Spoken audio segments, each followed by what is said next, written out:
Today I'm going to be showing you how to do YouTube background play without YouTube Premium.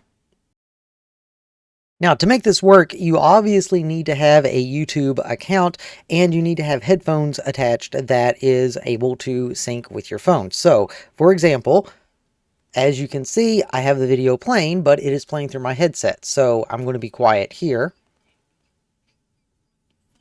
Before hitting something after the first.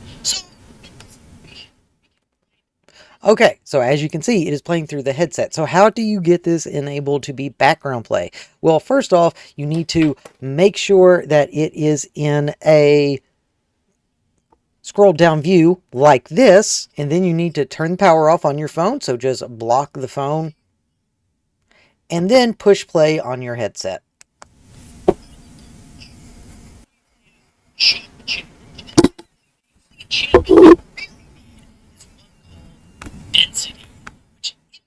And there you have it. That is how you do background play on your phone without a YouTube subscription. If you enjoyed this video, don't forget to like, subscribe, and stay tuned for our next video where I'm going to be reviewing software or giving you an inside look at some of our products.